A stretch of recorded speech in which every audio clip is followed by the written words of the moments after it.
Edukasyon sa Pagpapakatao 6, Quarter 2, Week 1 hanggang Week 4. Milk Base. Ang paksa ng ating aralin sa araw na ito ay pagpapahalaga at pagtupad sa responsibilidad. Hello kids! It's me, Teacher Frel. Don't forget to subscribe, like, and share, and hit the notification bell for the latest video. You can also follow my Facebook page, Teacher Frel TV.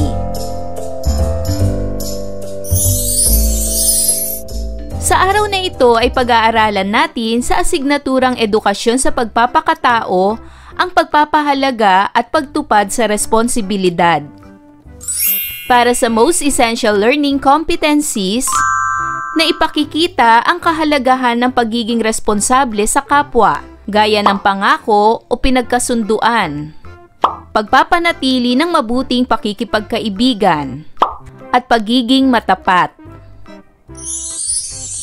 Ang kakayahan sa pagdedesisyon sa buhay ay isang napakahalagang kasanayan para sa mag-aaral na tulad mo. At sa bawat desisyon na iyong ginagawa ay may mga hakbang na dapat sundin para sa ikabubuti ng lahat. Binabati kita. Ang kasanayang ito ay naipamalas mo na sa unang markahan. Tiyak na ikaw ay handa na upang magsagawa ng tamang desisyon ng may katatagan ng loob para sa ikabubuti ng lahat. Para naman sa ikalawang markahan, inaasahan na maisa sa buhay mo ang pagkakaroon ng bukas na isipan at kahinahunan sa pagpapasya para sa kapayapaan ng sarili at kapwa. Sa pagkatapos ng araling ito, inaasahan na maipapakita mo ang kahalagahan ng pagiging responsable sa kapwa. Una ay ang pangako o pinagkasunduan. Pangalawa ay ang pagpapanatili ng mabuting pakikipagkaibigan. At pangatlo, pagiging matapat. Pagmasdan ng mga larawan sa ibaba, sila ba ay nagpapakita ng kahalagahan ng pagiging responsable sa kapwa? Paano nila ito ipinakita? Sa unang larawan, sabi ng bata, pangako po, di na mauulit. Ang batang ito ay nangangako sa kanyang magulang na hindi na mauulit ang kanyang maling ginawa. Sa pangalawang larawan naman, ang sabi ng bata, inaamin ko po, mali po ako. Ang bata ay nagsabi ng katotohanan sa kanyang maling ginawa. At sa pangatlong larawan naman, ang sabi nila ay, okay na tayo. Sabi naman ng isa ay, salamat. Ngayon ay dumako na tayo sa pagsasanay bilang isa.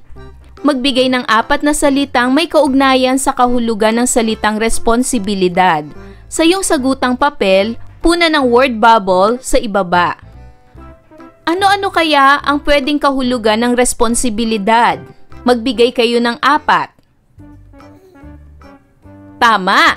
Ang kahulugan ng responsibilidad ay tungkulin, obligasyon, pasanin, at pananagutan.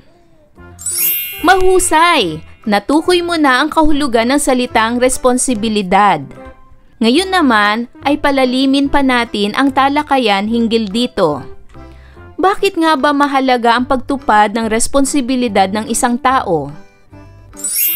Unang-una, ang pagtupad ng responsibilidad o pagiging responsable ay nagpapanatili ng mabuting ugnayan sa ating kapwa, kaibigan at kapamilya. Maipapakita mo ito sa pamamagitan ng pagiging mapanagutan sa pagtupad sa mga pangakong binitawan.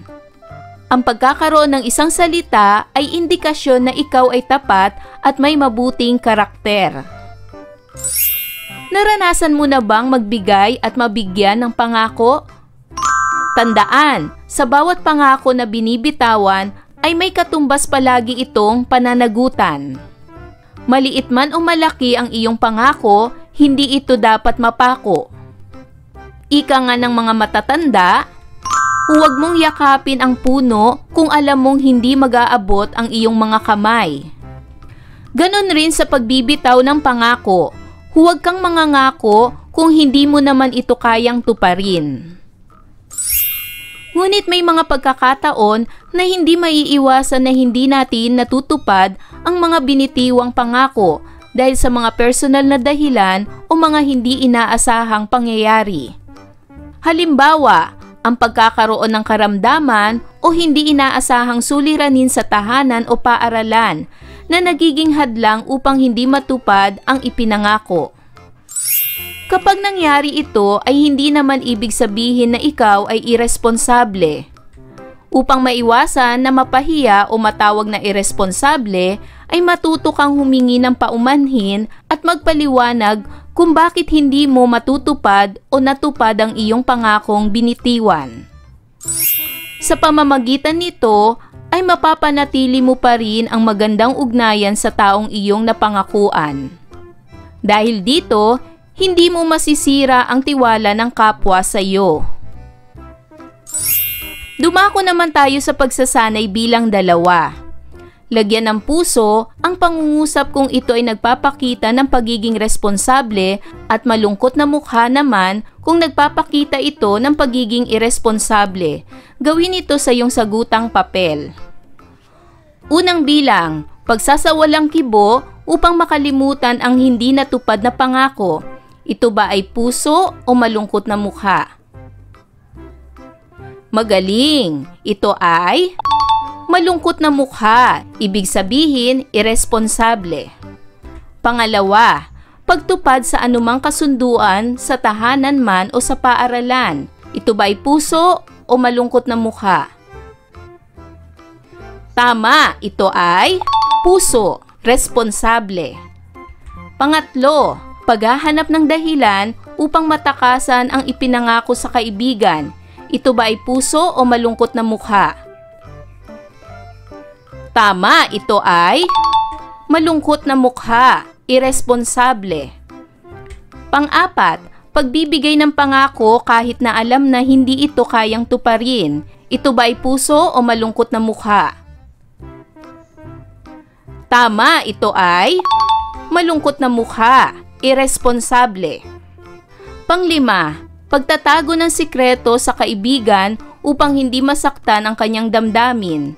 Ito ba ay puso o malungkot na mukha? Tama, ito ay malungkot na mukha, irresponsable. Pang-anim, paghingi ng paumanhin sa mga pagkakataong hindi natutupad ang ipinangako. Ito ba ay puso o malungkot na mukha? Tama, ito ay puso, responsable. Pang-7, pagpapasa ng mga proyekto sa itinakdang oras. Ito ba ay puso o malungkot na mukha? Tama, ito ay puso, responsable. Pang-8, pagsasabi ng totoo sa lahat ng oras kahit ito pa ay makasakit sa damdamin ng iyong kaibigan. Ito ba ay puso o malungkot na mukha? Tama, ito ay puso, responsable. Pang-9, sinusubukan ang lahat ng paraan upang tuparin ang pinangako. Ito ba ay puso o malungkot na mukha? Tama, ito ay puso, responsable. At pang-10, pag-iwas sa pagbibigay ng pangakong hindi kayang tuparin. Ito ba ay puso o malungkot na mukha? Tama, ito ay puso, responsable. Para naman sa pagsasanay bilang 3, basahin at unawain ang bawat pahayag na nagpapakita ng pagiging irresponsable. Ipaliwanag ang di mabuting dulot nito. Gawin ito sa iyong sagutang papel. Unang bilang, nangako si June sa kanyang OFW na nanay na di na magpupuyat upang hindi na mahuli sa klase. Ngunit hindi niya ito tinupad at ipinagpatuloy ang pagpupuyat gamit ang kanilang computer. Para sa aking halimbawang kasagutan, ang hindi pagtupad ni June sa ipinangako niya sa kanyang OFW na nanay ay pagiging irresponsable dahil hindi niya iniisip ang pag-aalala sa kanya ng kanyang ina. Ang di mabuting dulot nito ay masisira ang kanyang pag-aaral at maaaring magkasakit siya dahil sa madalas na pagpupuyat gamit ang computer. Pangalawa, araw ng palugit ng pagpapasa ni Rika ng kanyang proyekto, ngunit hindi pa niya ito nasisimulan dahil abala siya sa panonood ng telebisyon at paggamit ng cellphone araw-araw. Narito ang aking halimbawang kasagutan. Ang pagbabaliwala ni Rika sa araw ng palugit ng pagpasa ng proyekto ay pagiging iresponsable sa kanyang tungkulin sa paaralan. Ang di mabuting maidudulot nito sa kanyang pag-aaral ay maaaring bumaba ang kanyang grado sa paaralan o maaari rin siyang bumagsak sa kanyang mga aralin. Pangatlo, hiniram ni Jeff ang sapatos ng kanyang kaibigan at ipinangakong ibabalik ito kinabukasan dahil gagamitin rin ito ng kanyang kaibigan. Kinabukasan ay ginamit pa rin ni Jeff ang sapatos at hindi ito ibinalik sa kanyang kaibigan. Para sa aking halimbawang kasagutan, ang hindi pagtupad ni Jeff sa ipinangako niya sa kanyang kaibigan ay pagiging iresponsable. Alam naman niya na ito ay gagamitin ng kanyang kaibigan kinabukasan, ngunit ginamit pa rin niya ito. Ang di mabuting dulot nito ay mawawala na ng tiwala sa kanya ang kanyang kaibigan at maaring manlamig ito sa kanya. Pang-apat, alam ni Josh na bawal ang mag-cutting classes, ngunit ginawa pa rin niya ito dahil wala siyang maipapasang takdang aralin sa kanyang guro. Narito ang aking halimbawang sagot. Ang ginawa ni Josh na pagka-cutting classes ay pagiging irresponsable kahit alam niyang bawal ito. Naging irresponsable rin siya sa hindi niya paggawa ng takdang aralin. Ang di mabuting dulot nito ay maaari siyang mapahamak sa labas dahil lumiban siya ng klase at maaari ring masira ang kanyang pag-aaral. Niloko rin niya ang kanyang mga magulang dahil ang alam nila ay nasa paaralan siya. At panglima, hindi kinikibo ni Peter ang kanyang kaibigan dahil nakalimutan nitong tuparin ang kanilang kasunduan na tutulungan siya nito sa pagsasanay sa talumpati. Ang aking halimbawang kasagutan ay, ang hindi pagkibo ni Peter sa kanyang kaibigan ay pagiging iresponsable. Dapat ay ipinaliwanag niya kung bakit hindi niya natupad ang kanilang kasunduan upang alam rin ng kaibigan niya kung ano ang dahilan. Ang di mabuting dulot ng hindi niya pagkibo sa kanyang kaibigan ay maaaring magkaroon sila ng samaan ng loob sa isa't isa. Ngayon naman ay tunghayan natin ang istorya ni Paco at Pinky na tiyak na iyong kapupulutan ng aral. Si Paco, natutong tumupad sa pangako. Ang magkaibigan na sina Paco at Pinky ay malapit sa isa't isa. Si Paco ay nasa ika-6 na baitang at si Pinky naman ay nasa ika-5 baitang. Isang araw ay humingi ng tulong si Pinky kay Paco sa kanyang proyekto sa online class. Kuya Paco, maaari niyo po ba akong tulungan sa aking proyekto sa asignaturang matematika? Alam kong mahusay ka dito at nahihirapan po kasi ako. Tugon ni Paco, aba syempre naman Pinky. Tutulungan kita dyan sa iyong proyekto bukas. Tatapusin ko lamang ang aking takdang aralin sa online class. Tuwang-tuwa si Pinky sa sagot ng kanyang kaibigan na si Paco, kung kaya't naging abala na lamang siya sa iba pa niyang takdang aralin sa online class. Kinabukasan, hinintay ni Pinky ang pagtupad ni Paco sa kanyang pangako. Ngunit ito ay nakalimutan ni Paco. Naging abala siya sa paglalaro ng mobile games. Lumipas ang maghapon, hindi natupad ni Paco ang kanyang pangako sa kaibigan, kung kaya't si Pinky ay nalungkot. Pinky, naging abala ako sa paglalaro at nakalimutan kong tulungan ka sa iyong proyekto sa matematika. Paliwanag ni Paco sa kaibigan.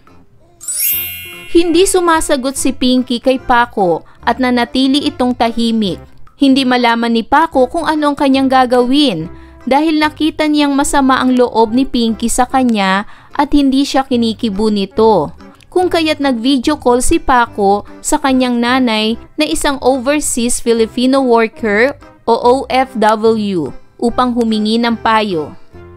Inay, ano pong dapat kong gawin? Hindi po ako kinikibo ni Pinky dahil hindi ko po siya natulungan sa kanyang proyekto sa online class. Ang sumbong ni Paco sa kanyang nanay. Paco, tapatin mo nga ako. Nangako ka ba kay Pinky na tutulungan mo siya? Tanong ng kanyang ina. Opo, inay. Nangako po ako sa kanya. Ngunit nakalimutan ko po itong gawin dahil naglaro po ako ng mobile games. Tugon ni Paco. Anak, ano man ang mangyari, dapat ay marunong kang tumupad sa iyong pangako, lalo na sa iyong kaibigan. Ang isa sa paraan upang mapanatili ang mabuting pagkakaibigan ay ang pagkakaroon ng isang salita. Pangaral ng kanyang nanay. Tandaan mo, ang pangako ay hindi dapat napapako at ang pagtupad dito ay nagpapakita na ikaw ay isang responsable at tapat na bata. Ngayon dahil nabigo kang tuparin ang pangako mo, humingi ka ng paumanhin sa iyong kaibigan at tulungan mo siya sa kanyang mga proyekto sa online class. At isa pa, magkaroon ka ng disiplina sa paglalaro ng mobile games. Limitahan mo ang oras ng paglalaro at huwag mong sayangin ang oras mo dito. Gumawa ka ng mas kapaki-pakinabang na bagay tulad ng pagtulong mo sa iyong kaibigan. Patuloy ng nanay. Matapos ang video call, ay agad pumunta si Paco sa kanyang kaibigan upang humingi ng paumanhin. Pinky, pasensya ka na at di ko natupad ang pangako ko. Kung maaari sana'y mapatawad mo ako at nais ko sanang matulungan ka at bumawi sa iyong proyekto. Paliwanag ni Paco sa kaibigan. Kuya Paco, hindi kita kinikibo dahil nasaktan ang damdamin ko sa paglimot mo sa pangako mo. Huwag mo nang uulitin yun na, tugon ni Pinky. Salamat Pinky at binigyan mo ako ng isa pang pagkakataon para makabawi sa iyo. Natutunan ko na napakahalaga na tumupad at maging tapat sa pangakong binitawan. Magiging responsable na ako simula ngayon at babawasan ko na ang oras ko sa mobile games. Pangako yan kaibigan. Pangako ni Paco kay Pinky. Mula nga sa araw na iyon ay nagsimulang magbago si Paco. Nag-aaral na siya at itinigil niya ang paglalaro ng mobile games. Ngayon ay dumako naman tayo sa pagsasanay bilang 4. Tayahin ang iyong pag-unawa mula sa binasang kwento ni Paco at Pinky. Sa iyong sagutang papel, sagutin ang mga tanong. Unang bilang, bakit mahalaga ang pagiging mapanagutan sa pangakong binitawan? Para sa aking halimbawang sagot, upang mapanatili ang mabuting ugnayan sa ating kapwa, kaibigan at kapamilya. Pangalawang tanong, ano-anong mga kilos o gawain na nagpapakita ng pagiging responsable? Halimbawang sagot ay, ang pagkakaroon ng isang salita at pagtupad sa pangako ay nagpapakita ng pagiging responsable. Pangatlong katanungan, ano-anong mga hakbang upang mapanatili ang pagiging responsable? Ang aking halimbawang sagot ay, pagiging matapat, pagtupad sa pangako at mabuting pakikipagkaibigan. Pang-4 na tanong, paano tayo naapektuhan ng mga di mabuting dulot ng pagiging iresponsable? Ang aking halimbawang sagot ay, nawawala ng tiwala sa atin ang taong ating pinangakuan. Pang-5 katanungan, ano ang mga dapat gawin kung ikaw ay di makatupad sa iyong ipinangako? Ang aking halimbawang sagot ay, upang maiwasan na mapahiya o matawag na iresponsable, ay matuto kang humingi ng paumanhin at magpaliwanag kung bakit hindi mo matutupad o natupad ang iyong pangakong binitiwan. Pang-6 na tanong, naging iresponsable ba si Paco? Ipaliwanag. Ang aking halimbawang sagot ay, opo, naging iresponsable si Paco dahil hindi niya natupad ang ipinangako niya kay Pinky dahil sa nawili siya sa paglalaro ng mobile games. Nakalimutan niya na may usapan pala sila ni Pinky. Pang-7 katanungan, tama ba na sumama ang loob ni Pinky kay Paco? Ipaliwanag. Para sa aking palagay, tama lang naman po na sumama ang loob ni Pinky dahil may dahilan siya. Nasaktan ang damdamin niya sa hindi pagtupad ni Paco sa kanyang ipinangako. Ngunit dapat din na alamin muna ni Pinky ang dahilan ni Paco sa hindi niya pagtupad sa kanyang pangako. Pang-8 katanungan, ano ang naging epekto ng pagiging iresponsable ni Paco? Para sa aking halimbawang sagot, hindi na siya pinapansin ng kanyang kaibigang si Pinky. Pang-9 na tanong, bakit mahalaga na ikaw ay marunong humingi ng tawad sa tuwing hindi mo natutupad ang iyong ipinangako? Para sa aking halimbawang sagot, upang maiwasan na ikaw ay mapahiya at matawag na iresponsable. At pang-10 tanong, ano ang iyong natutunan mula sa kwento ni Paco at Pinky? Ang aking sagot ay, ano man ang mangyari, dapat ay marunong tumupad sa iyong pangako lalo na sa kaibigan. Upang mapanatili ang mabuting pagkakaibigan ay ang pagkakaroon ng isang salita. Ang pangako ay hindi dapat napapako. Ang pagtupad ng pangako ay pagpapakita na ikaw ay responsable. Dumako naman tayo sa pagsasanay bilang 5. Basahin ang sitwasyon sa ibaba.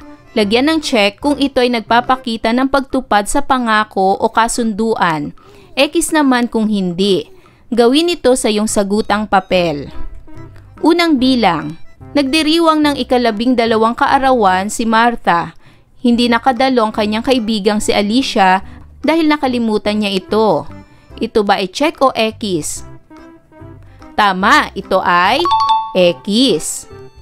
Pangalawa, bagamat hirap sa buhay, pinilit pa rin ni Mang Berto na bumili ng masarap na pagkain bilang pasalubong kay Anthony gaya ng pangako niya sa anak. Ito ba ay check o X? Tama, ito ay check. Pangatlo, hindi na nakikipag-away si Solomon ayon sa napag-usapang kasunduan nilang magkaibigan. Ito ba ay check o X? Tama, ito ay check. Pang-apat, nasabi sa sarili ni Imelda na makikiisa siya sa mga gawain sa bahay bilang usapan nilang magkapatid. Ito ba ay check o X? Tama, ito ay check.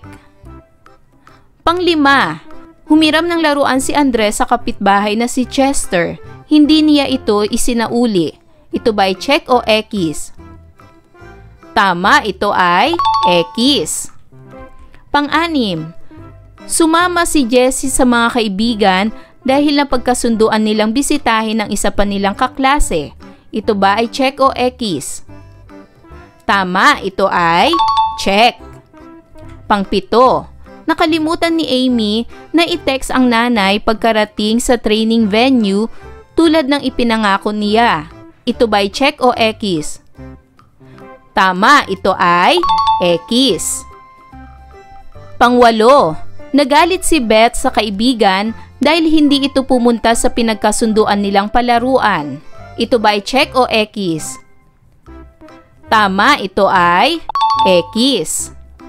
Pang-9, nagtatampo si Rai sa kanyang tatay dahil hindi umuwi sa araw na ipinangako nito. Ito ba ay check o X? Tama, ito ay X. At pang-10, tuwang-tuwa si Michelle dahil ibinili siya ng kanyang nanay ng ipinangakong laruan na pinakapangarap niya. Ito ba ay check o X? Tama, ito ay check. Para naman sa pagsasanay bilang 6, suriin at pagnilayan ang liriko ng awiting pananagutan na isinulat ni Reverend Father Eduardo Pardo Ontiveros, S.J. Pumili ng 2 miyembro ng inyong pamilya at basahin sa harapan nila ang liriko ng awitin. Pagkatapos ay kapanayamin ang mga ito gamit ang mga tanong sa ibaba. Itala ang kanilang mga sagot sa iyong sagutang papel. Narito ang awiting pananagutan. Walang sino man ang nabubuhay para sa sarili lamang. Walang sino man ang namamatay para sa sarili lamang. Tayong lahat ay may pananagutan sa isa't isa. Tayong lahat ay tinipon ng Diyos na kapiling niya. Ngayon ay sagutin ang mga sumusunod na katanungan. Mula sa liriko ng awiting pananagutan, anong mensahe ang nais nitong iparating sa atin? Ang aking halimbawang sagot ay, Ano man ang maling nagawa natin sa ating kapwa, tayo ay may pananagutan sa isa't isa. Higit sa lahat, ito ay pananagutan natin sa Diyos. Para sa pangalawang tanong, bakit mahalaga na tumupad sa pangako o kasunduan? Ang aking halimbawang sagot ay, upang hindi masira ang tiwala sa atin ng ating kaibigan o kapwa. Pangatlo, naranasan mo na bang hindi natupad ang pangako o kasunduang binitawan ng iyong kapwa sa iyo? Ano ang ginawa mo hinggil dito? Ang aking halimbawang sagot ay, opo. Naranasan ko na pong hindi tinupad ang pangako o kasunduan na binitawan sa akin ng aking kaibigan. Pang-apat, naniniwala ka ba na sa bawat pangakong ating binibitawan ay may kaakibat itong pananagutan? Ano ang pananagutan para sa iyo? Para sa aking halimbawang sagot, naniniwala po ako. Sa bawat pangako na binibitawan ay may katumbas palagi itong pananagutan. Maliit man o malaki ang iyong pangako, hindi ito dapat mapako. At panglima, ano-ano ang mga hakbang na dapat gawin upang makatupad sa iyong mga pangako? Para sa aking halimbawang sagot, ito ay maging tapat sa iyong pangako, maging handa sa iyong pangako, maging responsable sa iyong pangako, tuparin ang iyong pangako, at huwag kalilimutan ang iyong pangako. Para naman sa pagsasanay bilang 7, basahin ang mga sitwasyon, piliin ang titik ng tamang sagot, gawin ito sa iyong sagutang papel. Una, ito ay tumutukoy sa sinabi, ginawa, o anumang bagay na hindi pinananagutan o walang pagsasaalang-alang sa kapwa. A. Matapat. B. Responsable. C. Irresponsable. D. Pagsisinungaling. Ano ang tamang sagot? Magaling. Ang tamang sagot ay letter C. Irresponsable. Pangalawa, ito ay tumutukoy sa lahat ng tao sa paligid. A. Kapwa. B. Kaibigan. C. Kapitbahay. D. Pamayanan. Ano ang tamang sagot? Magaling. Ang tamang sagot ay letter A. Kapwa. Pangatlo, ito ay pahayag na tumitiyak sa pagtupad o hindi pagtupad sa isang bagay. Ito rin ay tumutukoy sa anumang ginagamit bilang garantiya. A. Kilos. B. Sumpa. C. Pangako. D. Katapatan. Ano ang tamang sagot? Magaling. Ang tamang sagot ay letter C. Pangako. Pang-apat, sa mga pagkakataon na ikaw ay hindi nakakatupad sa isang kasunduan o sa iyong mga ipinangako, ano ang dapat mong gawin? A. Huwag na lamang ito pag-usapan at hayaan na ito ay makalimutan ng taong iyong pinangakuan. B. Iwasan ng taong pinangakuan upang makaiwas sa pagtatalo o paninisi na hindi kinakailangan. C. Humingi ng paumanhin at ipaliwanag ang dahilan kung bakit hindi ka nakatupad sa pangako o kasunduan. D. Hintayin na lumapit o komprontahin ka ng taong iyong pinangakuan upang malaman kung masama ba ang loob niya sa iyo o hindi. Anong tamang sagot? Magaling. Ang tamang sagot ay letter C.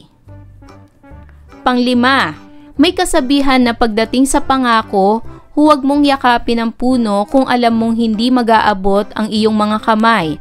Ano ang ibig sabihin nito? A. Ang pangako ay palaging may kaakibat na pananagutan. B. Huwag kang magbibitaw ng pangakong hindi mo kayang tuparin. C. Simple o mahirap man ang iyong binitawang pangako ay dapat mo itong tuparin. D. Kailanman ay huwag kang mangangako upang ikaw ay makaiwas na makasakit ng damdamin ng iyong kapwa. Ano ang tamang sagot? Magaling. Ang tamang sagot ay letter B. Pang-anim, ang mga sumusunod ay nagpapakita ng pagpapahalaga sa pagiging responsable sa kapwa, maliban sa A. Pangangako kahit mahirap itong gawin. B. Pagtupad sa mga pangako o kasunduan. C. Pagiging matapat sa anumang sitwasyon. D. Pagpapanatili ng mabuting ugnayan sa kapwa. Ano ang tamang sagot? Magaling! Ang tamang sagot ay letter A. Pang-7. Natuwa si Jackie nang ibinigay ng kanyang nanay ang ipinangako nitong bagong cellphone na kanyang gagamitin sa online class. Ngunit hindi ito ang tatak ng cellphone na kanyang gusto at ito lang ang nakayanang bilhin ng kanyang nanay. Naging responsable ba ang nanay ni Jackie? A. Opo, dahil natuwa si Jackie sa ibinigay ng kanyang nanay. B. Hindi po, dahil hindi niya binili ang tatak ng cellphone na gusto ni Jackie. C. Hindi po, dapat hindi na lang siya bumili para hindi sumama ang loob ni Jackie. D. Opo, sapagkat tinupad niya ang kanyang pangako na bibili ito ng cellphone. Ano ang tamang sagot?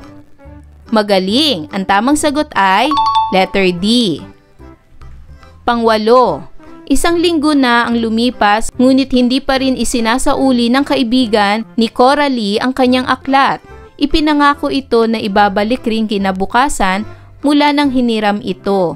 Kung ikaw si Coralie, anong gagawin mo? A. Isusumbong ito sa kanyang magulang upang siya ay mapagalitan. B. Iisipin ko na lamang na ito ay nakalimutan niya at hindi sinasadya. C. Tuturuan ko siya na maging responsable at matutong magsauli ng hiniram na gamit sa tamang oras. D. Hindi ko napapansinin ang kaibigan upang maramdaman niyang masama ang loob ko sa hindi niya pagsauli ng aking aklat. Ano ang tamang sagot? Magaling! Ang tamang sagot ay letter C. Ipinangako ng tatay ni Karen na pagdating niya mula sa trabaho ay tutulungan at gagabayan niya ito sa kanyang mga gawain sa module. Ngunit dahil sa pagod ay nakatulog na ito pagdating niya sa bahay.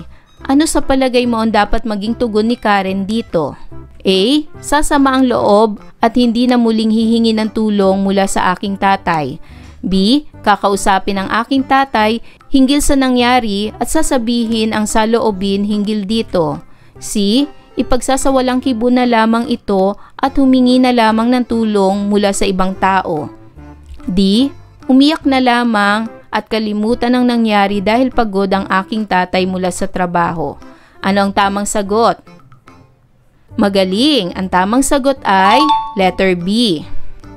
At pang-10, alin sa mga sumusunod ang nagpapakita ng pagiging responsable? A. Si JP na isinasauli ang mga gamit na kanyang hiniram sa takdang oras. B. Si Janine na pinasasagutan ang mga gawain sa module sa kanyang mga magulang. C. Si Louie na nililibre ang kanyang mga kaibigan gamit ang perang ibinibigay ng kanyang mga magulang. D. Si Miko na ipinapakopya ang sagot niya sa module sa kanyang mga kaklase upang sila ay hindi na mahirapang pumasa. Ano ang tamang sagot? Magaling! Ang tamang sagot ay letter A. Para naman sa pagsasanay bilang 8, sa iyong sagutang papel, sagutin ang talahan na yan. Sa ikalawang column ay ang pangako o kasunduang binitiwan. Lagyan ng check ang ikatlo o ika-4 na column kung ito ay iyong natupad o hindi. Sa panglimang hanay ay ilagay ang dahilan o naging epekto ng iyong nagawa. Babasahin ko ang mga halimbawa. Ang petsa ay Lunes. Ang pangako ay tutulungan si nanay sa gawaing bahay. Halimbawa, ito ay iyong natupad. Ang dahilan o naging epekto ay natuwa si nanay sa akin at binilhan niya ako ng bagong damit. Para naman sa pangalawang halimbawa, ang petsa ay Martes. Halimbawang pangako, tutulungan ko sa takdang aralin ang aking kapatid. Ito ba ay natupad o di natupad? Halimbawa, ito ay di mo natupad. At ang dahilan o naging epekto ay sumama ang aking pakiramdam kung kaya't hindi ko natulungan ang aking kapatid. Humingi ako ng paumanhin at nangakong tutulungan siya pag ako ay magaling na. Para naman sa pagsasanay bilang 9, gumawa ng isang maikling tula na nagpapakita ng pagpapahalaga ng pagiging responsable sa kapwa, pangako o pinagkasunduan, pagpapanatili ng mabuting pakikipagkaibigan at pagiging matapat. gawing gabay sa paggawa ang pamantayan sa ibaba. Gawin ito sa iyong sagutang papel. Narito ang pamantayan ng kasanayan. Ang gawa ay, una, nagpapakita ng pagpapahalaga ng pagiging responsable sa kapwa. Pangalawa, nakapagbibigay ng maganda at malinaw na mensahe. At pangatlo, nagpapakita ng pagkamalikhain. Ngayon lalagyan nyo ng check ang talahanayan kung ito ba ay mahusay, maayos o kailangan ng pag-unlad. Para pa rin sa pagsasanay bilang siyam, letter A, gumawa ng panata ng mag-aaral. Maaari kang gumawa ng sariling sulat o gamiting gabay ang halimbawa na format sa ibaba. Gawin ito sa iyong sagutang papel. Narito ang halimbawang format.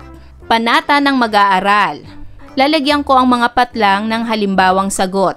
Ako si Ana Marie Gonzales ng baitang 6, pangkat 2, ay buong pusong nangangako na tutuparin ang mga responsibilidad na iniatang sa akin ng aking mga magulang ngayong 12 ng Setyembre 2024. Simula sa araw na ito ay tutupdin ko ang mga inaasahang gawain gaya ng mga sumusunod: paggawa ng takdang aralin bago manood ng TV at maglaro, paghuhugas ng plato pagkatapos kumain, at pagliligpit ng aking pinaghigaan pagkagising sa umaga. Kalakip ng sulat na ito ang kusang loob na pagsang-ayon tulad ng pagtupad sa aking mga ipinangako upang masiguro kong magagawa ang aking pangako bilang pagsunod sa aking binitiwang salita. Salamat po. Lagda na mag-aaral, Ana Marie Gonzales. Lagda na magulang, Ginang Mila Gonzales. Kayo rin mga bata, gumawa kayo ng sarili ninyong panata bilang isang mag-aaral. Maaari rin niyong gayahin ang format na ito. Sa iyong sagutang papel, buuin ang mahalagang kaisipang ito. Sa bawat pangako na binibitawan ay may katumbas palagi itong pananagutan.